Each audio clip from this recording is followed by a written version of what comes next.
La Poche Bleue, une présentation de La Cage Chez Vous et d'AutoHebdo.net.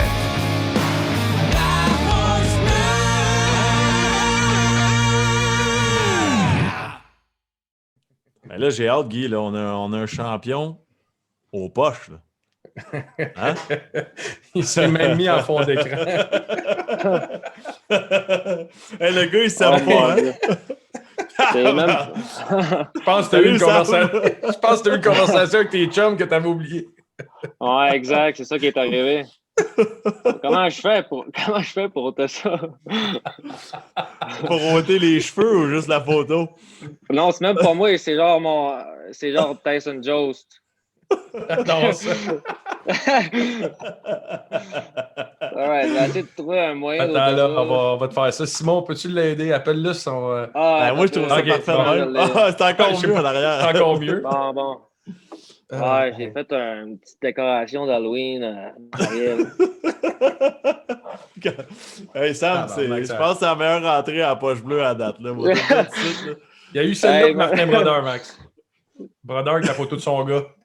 Ah ouais, c'était bon ça aussi. Oh, mais là, check Dieu. le décor, Guy. Ah non, là, c'est bon, man. Le bébé, il fait peur, hein? Ouais, je l'ai acheté hier, le bébé.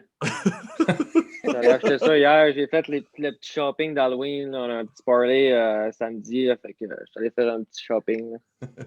Là, on a reçu des messages du monde du Lac-Saint-Jean qui dit Sam Gérard, c'est pas un doux, ça.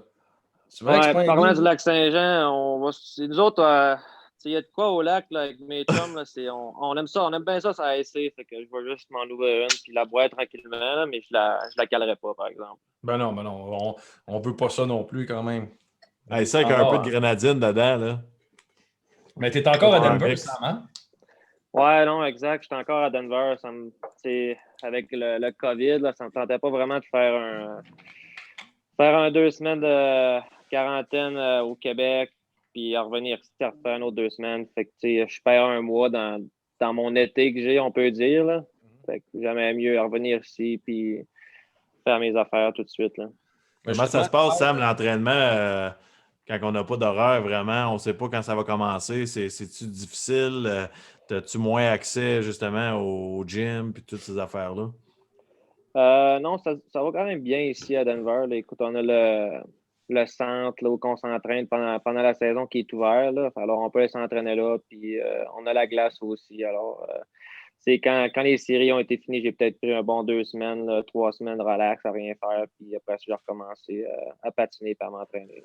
J'ai une question. Tu as joué, ça fait pas longtemps quand même, tu as joué à Shawi junior majeur. Puis en ce moment, c'est une des seules équipes qui sont allées en avant de tout le monde. Ils ont acheté une maison, puis tous les gars habitent dans la même maison pour faire une bulle. Tu aurais vécu ça comment comme joueur junior majeur? Ben écoute, quand tu es junior, là, tu veux être avec les boys, tu veux profiter du temps. Puis, écoute, je pense que j'aurais aimé ça de vivre ça, et, d'être avec les joueurs. Je pense que quand tu es junior, à être sur la route, c'est le fun, être dans le bus, tu as du fun avec les boys, tu es à l'hôtel aussi. Tu relaxes avec les gars à l'hôtel, tu relaxes avec eux autres aussi dans le bus. Alors, c'est sûr que ça serait le fun ça aurait été le fun de vivre ça. Mm-hmm. Comment Moi, est-ce que... je veux revenir au début de ta carrière. Là. On parle de junior et tout ça. Roberto nous le disait juste avant. Il a été échangé quand même tôt dans sa carrière. Pour un jeune, là, se faire échanger après 5 games, je pense, là, à Nashville. Comment tu vis ça? T'as-tu l'impression qu'une équipe a vraiment confiance en toi, puis l'autre, ben, ils font juste échanger pour améliorer leur formation? Ou c'est-tu dur ou tu te vois comme crème, il y a une équipe qui me veut vraiment, puis je suis jeune encore? Là? Ben, écoute, comme tu dis, j'avais joué 5 games avec Nashville. Puis, je voyais des rumeurs un petit peu sur les réseaux sociaux. Là, avec les cellulaires qu'on a aujourd'hui, on peut voir tout. Là. J'avais parlé avec mon agent un petit peu 2-3 jours avant ça.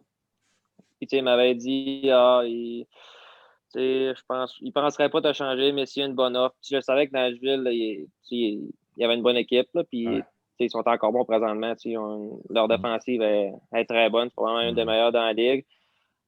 Puis moi, personnellement, je savais que j'aurais pas un poste dans le top 4. Il aurait fallu que je joue aux 5 ou 6. Ce que j'aurais pris, quand tu es rendu là, il faut que tu prennes ce que tu as à prendre. Mais je pense que pour moi, en tant que défenseur, ma place, c'est vraiment dans le top 4. Puis, quand je me suis fait échanger au Colorado, je savais que c'était une équipe qui était jeune, puis que, qui s'en allait justement d'être meilleur dans l'année. Alors, j'étais juste au début, je te dirais, les 30 premières minutes, c'était un choc, là, mais après ça, je me disais, ça va être bon pour moi, puis ça va être bon pour mon futur. Tu sais, le Colorado, c'est pas, mettons, tu parles d'organisation, tu as les Rangers, le Canadien, tu as Toronto, Vancouver. On dirait que le Colorado, c'est une équipe un peu in-between, tu sais, que personne, tu dis pas, asti demain, j'aimerais ça t'échanger au Colorado, tu sais. Mais comment que c'est, justement, quand que ça arrive, que c'est le Colorado dans toutes les équipes qu'il y avait, tu t'en vas au Colorado, qu'est-ce que tu connaissais de cette ville-là? Qu'est-ce que ça te disait, le Colorado? Ben écoute, je pense que si quelqu'un dit Colorado, première affaire que tu penses, c'est les montagnes. Là. Mm-hmm. Alors, tu sais, quand je me suis fait échanger là, la seule affaire, je me suis dit, les montagnes sont belles. Mais après ça, tu sais, je connaissais rien. Tu sais, au Colorado, j'avais aucune idée de qu'est-ce qu'il y avait là, de quoi de même. Puis, tu sais, quand je suis arrivé, lui qui s'occupe des joueurs, c'est un Québécois, c'est Jean Martineau. Il travaillait pour les Nordiques avant. Alors, tu sais, il m'a un petit peu pris sous son aile. Tu sais, je suis arrivé là, puis il m'a dit, ouais, tu vas aimer ça ici. On a 265 jours de soleil par année. Alors, tu sais, il fait souvent soleil, la température est vraiment belle ici. Tu sais, il fait pas trop froid non plus. Alors, c'est quand même une belle ville, j'aime bien ça. Mm-hmm. Sam, il y a un détail que les gens connaissent peut-être pas, l'altitude au Colorado. Quand tu es l'équipe qui visite, tu arrives là en première période, tu saignes presque du nez. Là. Tu sais, c'est difficile, tu as de la misère à patiner. C'est Moi, comment sec, je me sens, Max, à travers la Ligue? Hein? Comme Guy à toutes les games, mettons. Mais pour l'équipe locale, c'est-tu un avantage? Le sentez-vous, ça? Prenez-vous avantage de ça dans votre système? Puis à l'inverse, ça, c'est en deux temps ma question, mais quand vous allez sur la route, vous autres, sentez-vous mieux ou c'est du plus facile? Je te dirais que sur la route, on se sent pas mieux, mais quand on joue ici, tu sais, mettons, nous, on passe la route, mettons qu'on partirait sur la route pour 2 semaines, puis on en revient, on va le sentir qu'on est parti sur la route, là, à cause que tu sens l'altitude. Puis, tu sais, quand je me suis fait échanger ici, ma première semaine, là, quand je suis allé sur la glace, j'avais aucune énergie, j'avais aucun souffle. J'étais dernier partout, là, j'étais le plus lent sur la glace. Puis là, j'ai regardé Gabriel Bourque qui était avec nous avant, puis j'ai dit hey, c'est quoi qui se passe? Là, je suis plus capable de respirer. Là, c'est-tu normal? Il dit ça va te prendre au moins 1 à 2 semaines, après ça va être correct, tu t'habituer. Fait que j'ai juste paniqué. La première pratique, j'étais genre oh my god, genre, je ne pouvais plus respirer. Ça, c'est assez. Non, Le monde facile, le monde réalise pas ça. Est-ce que vous sentez que la pression commence à monter au Colorado dans le sens que le line-up s'en vient? Vous êtes à 1 ou 2 joueurs de pouvoir vraiment dire qu'on est un contender à la coupe? Là? Oui, ben écoute, même cette année, je pense qu'on avait quand même une chance. On a eu des blessures pas mal pendant les séries éliminatoires qui nous ont pas vraiment aidés. Mais tu sais, avec les échanges que Joe vient de faire, là, il est allé chercher Sad à Chicago, puis il est allé chercher Taste à Islanders. Tu sais, je pense que ces deux actions-là vont faire en sorte qu'on est une meilleure équipe encore, puis que tu sais, ça fait juste nous dire à nous les joueurs que les dirigeants et l'organisation ils nous font confiance, puis qu'ils veulent qu'on aille le plus loin possible. Puis c'est à nous les joueurs de faire en sorte qu'on amène ça. Là. Est-ce que les joueurs réalisent à quel point le contrat d'un gars comme McKinnon, c'est un discount, là, c'est un rabais dans la Ligue nationale d'aujourd'hui, puis ça vous donne la chance, honnêtement, d'aller chercher des bons joueurs puis vous construire une équipe pour gagner la Coupe Stanley? Non, exact. Il nous reste encore 3 ans avec, on ne se le cachera pas que Nate va signer probablement, si c'est pas le plus gros contrat, un des plus gros là, qui va avoir lieu dans les dernières années. Alors, il va falloir les 3 prochaines années qu'on essaie de se rendre le plus loin possible et de gagner la Coupe. Là. Parce Comment que est-ce tu veux pas, vas-y. veux pas là, Nate, là, on l'a à 6,3 en ce moment. Là, c'est comme si on l'aurait gratuitement. Non, c'est... Tu as un début de carrière, on parle du Colorado, on parle de Nashville, on va un peu partout, mais tu as un début de carrière assez fou pareil dans ton hockey mineur. Là, on a vu le reportage de 25 ans d'émotion à RDS, où ce que ta famille parle du cheminement, qu'il a fallu que vous empruntiez de l'argent pour te permettre de jouer, puis à un certain moment, ton frère a comme laissé sa place un peu pour que tu puisses avoir ton éclosion dans la game. Comment est-ce que... Parle-nous de ça un petit peu, cette jeunesse-là, puis de où tu viens. C'est quoi Sam Girard? C'est quoi qui a bâti Sam Girard, le joueur, aujourd'hui?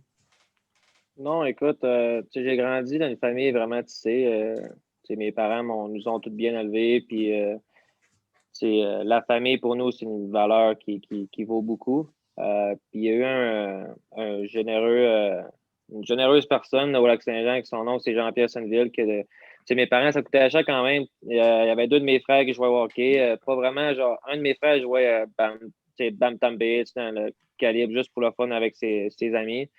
Puis mon autre frère, Jérémy, lui, c'était un bon joueur de hockey. Il aurait eu le talent pour aller plus loin, mais mes parents, il fallait qu'ils payent pour moi puis pour mes deux frères. Alors, ça coûtait quand même cher. Puis pour revenir avec Jean-Pierre, il est allé voir mes parents. Je serais prêt à vous aider. Puis là, mes parents étaient là, ouais, financièrement. Fait que, mes parents, ils l'ont pris. Puis Jean-Pierre, on est encore en communication aujourd'hui. Puis il vient des fois au Colorado, je te dirais deux, trois fois par année pour justement venir me voir. Puis c'est une généreuse personne qui a décidé d'aider mes parents. Puis c'est grâce à tous ces petits sacrifices-là que je suis ici présentement au Colorado en train de vous parler.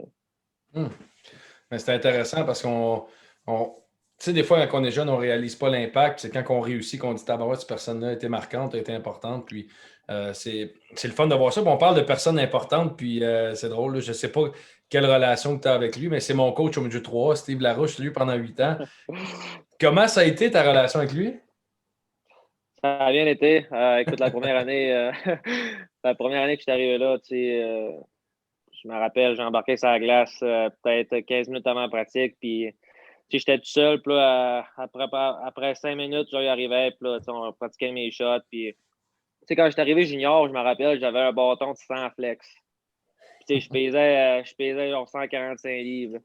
Fait que là, il m'a regardé, puis j'étais pas capable de faire des wrist shots, fait qu'il me regarde, il me dit qu'est-ce que tu utilises comme flex? Puis là, il regarde mon bâton, c'était un 110, mais je le coupais, genre, fait que ça tombait peut-être un 120. Là. Fait que Toi, là, il il est me dit court. Toi, il est... ouais, non, exact. Je joue avec un bâton vraiment court. Fait que Oh, oui. ça tombait peut-être à 120. Fait qu'il me regarde et me dit non, là, il faut que tu changes ça. Là. Fait que là, je fais ouais, OK. Fait que là, je change à 85. Puis là, ça marchait pas encore. Fait qu'il est tombé à 75. Depuis ce temps-là, j'utilise 75 flex. T'es parti de 110 à 60. Hey, c'est un méchant step pareil, là. Ouais, non, exact. La mouche. On l'appelle la mouche. Tu l'appelais ça encore la mouche? Ben, Oui, oui. ouais. Ouais, non, exact. J'ai tout le temps fait, mais à chaque fois que j'embarquais sur la glace, il était là, puis je pratiquais mes skills avec mes shots. Il m'a pris un petit peu sous son aile. Il a joué dans les nationales, fait que c'était quand même impressionnant. J'arrivais du midget 3A. Tu as quelqu'un qui a déjà joué dans les nationales, alors c'était impressionnant. Puis j'écoutais ses conseils, puis je te cacherai pas qu'il m'a aidé justement à me rendre où ce que je suis présentement. Tu parles d'un gars qui a joué la game au Colorado, tu as la chance de fréquenter un gars comme Joe Sakic.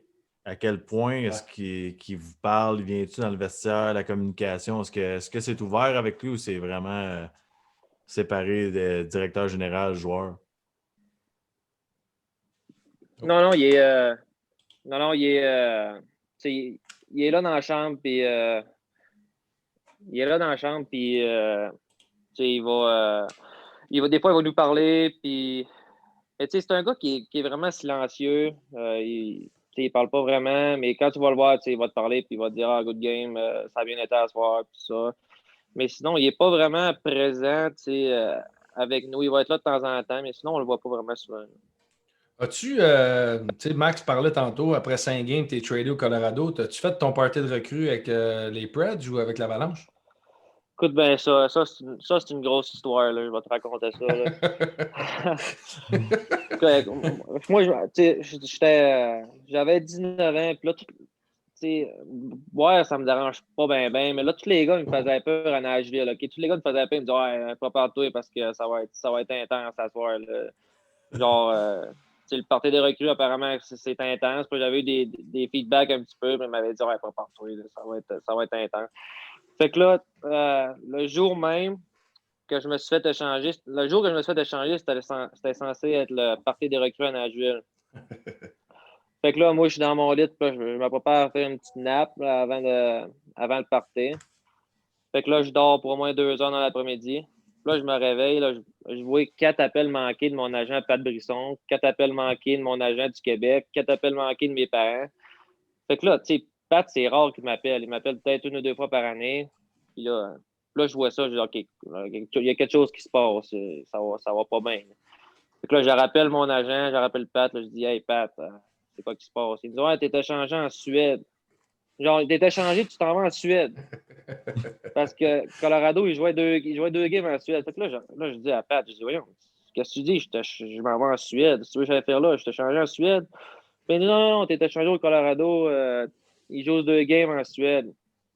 Fait que là, OK, là, je fais mes bagages. J'ai genre 30 minutes pour faire mes bagages à l'hôtel, 30 minutes pour chercher ma poche de hockey. Après ça, mon vol était genre à 8 heures, puis il était rendu 5 heures. Fait que là, il fallait que j'aille à l'aéroport à Los Angeles. Je trouve ma gate. En plus, cette journée-là, j'ai fait 3 escales pour me rendre en Suède. Je suis arrivé là-bas, il était 8h30 du matin. J'ai pas dormi de la nuit. On avait une pratique à 9h30. En tout cas, c'était une journée assez épuisante. Un beau C'est c'est pas, un c'est beau pas trade. facile. C'est pas facile d'arriver dans une nouvelle équipe. Tu sais, le monde pense qu'on se connaît tous, on est joueurs de hockey, mais Ouais. c'est quand même gênant. Là, tu sais, les situations, c'est pas toujours t'arrives, puis le monde te texte, puis après ça, tu rencontres les gars. Des fois, tu rentres dans le vestiaire avec ta poche, puis tout le monde est déjà à moitié habillé, puis là, tu rentres, tu serres la main au gars. Toi, c'est arrivé comment? C'était-tu un peu mieux seté ou t'es arrivé dans le milieu de nulle part? Là? Ouais, c'était correct quand même. Je connaissais Tyson Jones. J'avais eu des cas un petit peu avec lui à Team Canada. Je le connaissais. Puis je m'entendais bien aussi avec lui à Team Canada. Alors, je le connaissais bien. Puis moi, puis Eric Johnson, on a le même agent. Mon agent, il avait texté Eric. Puis il avait dit, hey, si tu peux juste accueillir Sam. Puis tout ça. Fait qu'il a un petit peu pris sous son aile. Avant de parler d'un autre sujet qui intéresse tout le monde, puis surtout la poche bleue, les gens vont comprendre. Moi, je veux savoir, un gars comme Macar là, qui rentre chez vous, à quel point il est impressionnant, ce kid-là? Écoute, pour faire ce qu'il a fait, là, il jouait au collège, il a fait toutes les étapes. Là, il est arrivé direct en playoff. C'est arrivé direct en playoff. On s'entend que la game, pendant la saison dans la NHL, puis pendant les playoffs, c'est complètement différent. Ouais. Puis il est arrivé là, il jouait comme si ça faisait 5-6 ans qu'il jouait à national, puis il n'y avait aucun problème. Là. C'est là qu'on a tout vu qu'il va devenir genre une superstar là, dans la NHL. Là. Ah ouais, Un tu gars le de vois, même, quasiment un gars de même Norris, qui rentre, prends-tu sa place? C'est-tu un talent naturel sur la glace, puis dans le vestiaire, mettons, côté leadership, ou il est tranquille, puis Ah, il il est performe? vraiment, il est vraiment genre, il est à sa place. Là. C'est vraiment une bonne personne. Il est à sa place. Il dit pas grand-chose. Là. Il fait ses affaires. Là. C'est pas vraiment un gars qui va parler dans la chambre. Là. Un professionnel, là. Lui, il Non, est en exact. mission. Ouais. Il y a eu un Exact. gros débat, je ne sais pas si tu l'as entendu vu que tu étais à Denver. Là. Il y a eu un gros débat sur le repêchage des joueurs québécois. Puis ton année de repêchage, le Canadien a tradé les 2 picks de 2e ronde pour aller chercher Andrew Shaw, ce qui fait qu'ils n'ont pas pu te repêcher. Qu'est-ce que tu penses que ça aurait changé pour Sam Girard d'être repêché à Montréal? Ben, écoute, on se le cachera pas que pour un Québécois jouer à Montréal, c'est pas mal plus de pression. Mais tu sais, en tant que gars qui vient du Québec, tu veux pas, j'ai regardé le Canadien durant toute ma jeunesse, à tous les matchs qu'il y avait à la TV, je le regardais. Tu sais, ça m'aurait pas dérangé, puis j'aurais aimé ça jouer pour le Canadien. J'aurais aimé ça jouer pour le Canadien, j'aurais aimé ça être repêché par le Canadien. Mais en même temps, tu sais, si c'est pas arrivé, c'est parce qu'il fallait pas que ça arrive. Puis c'est des choses comme ça que tu contrôles pas non plus. Mm-hmm. C'était qui ton modèle quand tu étais jeune? Qui tu voulais devenir dans la Ligue nationale? Tu sais, j'ai vraiment regardé les petits défenseurs. J'ai regardé un gars comme Duncan Keith. Il est 6 pieds, il n'est pas vraiment grand, mais je le regardais quand il jouait. Puis c'est un gars qui était quand même vite. Puis, un petit peu comme moi, je te dirais, dans le même style un petit peu. Un gars comme Ryan Ellis aussi, Tyson Berry. C'est tous des défenseurs à petit gabarit. Spurgeon aussi à Minnesota. Ces gars-là, tous ces gars-là qui sont bons offensivement et qui jouent très bien aussi défensivement, qui m'ont permis un petit peu de regarder de la manière qu'ils jouaient aussi national. Puis je me rappelle mon agent, il me disait, regarde ce joueur-là à TV, là, il est un petit peu pareil comme toi, ça va te donner un petit peu des idées. Là. Mais comment, tu regardes ces gars-là avant le repêchage ou pendant le repêchage, c'est un peu tes idoles, tes modèles. Comment est-ce qu'on se sent aujourd'hui de dire je joue contre eux autres, mais Chris, je performe autant qu'eux autres? Ça doit Ça doit être de quoi pareil de regarder ces gars-là et de dire je suis aussi bon qu'eux autres. Là.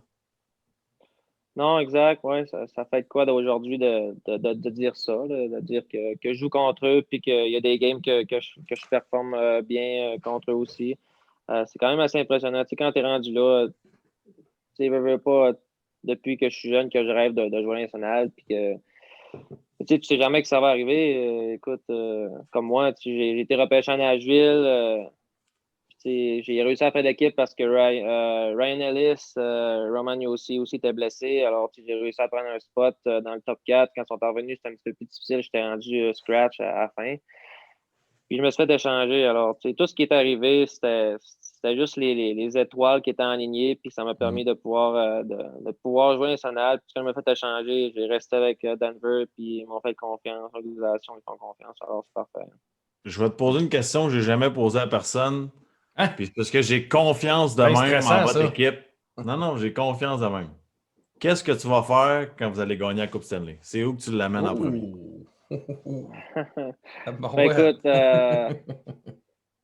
oui, je vais l'amener à Robertval. Écoute, où que je suis né, à Robertval, au Lac-Saint-Jean.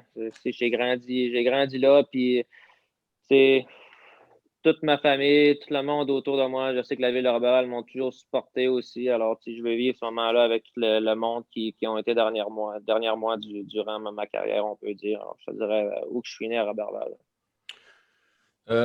On s'appelle La Poche Bleue. Puis on a vu dernièrement, tu as fait des entrevues un peu partout. Tu es un champion de jeu de poche. Là. J'ai vu que tu voulais faire ça dans ton après-carrière, devenir un champion puis gagner ta vie là-dedans. Là. Mais là, au Colorado, y a-t-il un petit jeu de poche dans ton sous-sol? Là? Ouais, je suis dans mon sol présentement, puis j'ai tout préparé, le jeu de poche. Je peux vous faire un. T'as combien de poches à lancer, mettons? J'ai 8 poches à lancer. Combien t'en mets dedans sur 8? Ça dépend. Ça dépend. Ah ouais, Ça hein? dépend. Ça prend D'habitude, le nombre de Smirnoff, es-tu calculé dans l'équation? Ou... d'habitude, ça va mieux quand j'en prends plus, mais là, j'en ai pas la moitié d'une. Parce que je te regarde, t'as pas une shape de camping. Il me semble que j'ai plus une shape de camping pour, aux poches. Là.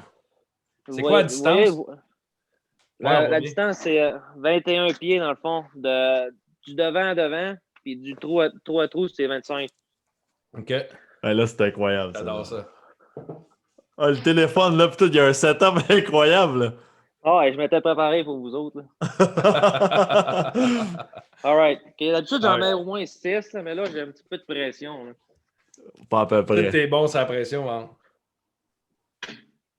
Oups là. Yes. Oh non, en garde en avant. Un garde. Ça va pas bien? Oh, attends une minute, Ça là. va pas bien? Il est stressé, il est... Non, c'est le garde en avant qui me fait mal. Fait 2. Hey, c'est incroyable, ça. Voyons donc. Fait 4. Wow. Hey, on ne pointe pas contre lui, là, Guy. Là, on va s'entendre tout de suite. Wow. Non, hey, je vais recommencer. Je vais en refaire un OK, parfait. Ouais. Là, j'aime ça. Là. Ouais, c'est un petit Guillaume. Ah ouais. Si on s'en va à Robertval, là, dans un tournoi de poche, la poche bleue, il va falloir se pratiquer. C'est sûr. Sam va être président d'honneur à notre tournoi all over Québec. Puis il aime ça prendre une petite tasse en plus. Hein? Parfait. C'est bon, ça. Check ça. Bon. Ah, là, il est là. Il est dans la zone. Ah, un petit garde. Non, il est en arrière, le petit garde. Là. Ah! J'adore ça, le gars, il est hey, c'est pas facile, pareil. Là. Mais non. Chris. Aïe. Wow. Hey, c'est malade. Oui, on donc. Okay. Strong finish. Mais non, arrête. Wow! Hey, c'était incroyable. Non. Ça n'a pas de bon sens. Good job. Hey, man. Hey, c'est T'as déjà perdu au beer pong? Hey, man. Ouais, au beer pong, je suis quand même moyen. Là. Je suis pas très bon, disons. Aïe. 21 pieds, Guillaume. Le gars a mis 6 sur 8 dedans. Ça n'a pas de bon sens. No big deal. Sérieusement, là. Aïe. Ouais, mais mon père, c'est ça qu'il fait contre moi. Quand il veut gagner, il va juste mettre un garde en avant comme ça. Ah, parce qu'il y a des stratégies. Ouais, non, dans le fond, les poches que j'ai lancées, il y a un bord qui colle et un bord qui glisse. T'es sérieux? OK, c'est compliqué, compliqué, là, les poches. Là. Moi, non, mes exact. C'est un bord? Non, mais ça dépend quelle poche. Comme moi, j'ai les poches professionnelles. Fait qu'il y a un bord qui colle puis un bord qui glisse. Hey, Guillaume, avoue que tu pensais que c'était un morceau de bois, un trou puis des poches. Là. Ah non, mais moi, mes poches, c'était un sac de billes de petits riz là, qu'on lance. Toi, t'as un bord rugueux pour. Fait que tu peux jouer cochon, genre, pis tout. Hey, c'est bien plus hot, ton jeu. Ouais, dans le fond, c'est ça. Tu peux placer tes poches. Mettons, tu joues contre un gars qui rentre souvent ses poches dans le trou en les glissant, mais t'en mets une en avant. Fait que là, il peut pas la rentrer. T'es-tu sérieux, Chris? C'est donc bien hot, je savais pas ça pendant tout. Ah, il est bien plus hot ton jeu que le mien, man. Moi, je joue à ça au chalet, puis je suis correct, là, mais je veux dire, c'est bien plus hot de même. Là. Tu mets le garde en avant, tu joues un peu cochon, après ça, tu fais ta poche de bord. Exact. Ouais.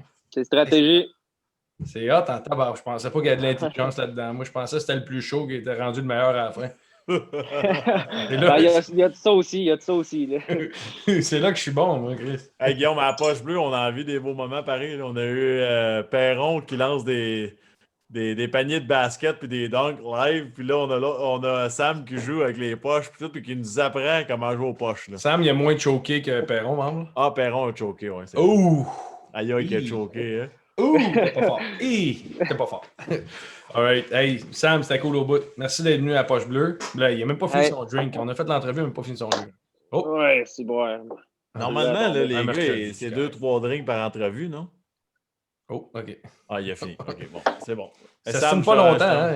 C'est un vrai président d'honneur de notre prochain tournoi. C'est un gamer qu'on appelle. Merci Sam, super apprécié. Merci les gars. Bon party d'Halloween. Beau décor en passant. Là. Fais attention au petit bébé en arrière, il a l'air déshydraté un peu. Oh. Il a l'air déshydraté. Attention à toi, Sam. Salut. All right, see you guys. Bye bye. Salut, man. Bye.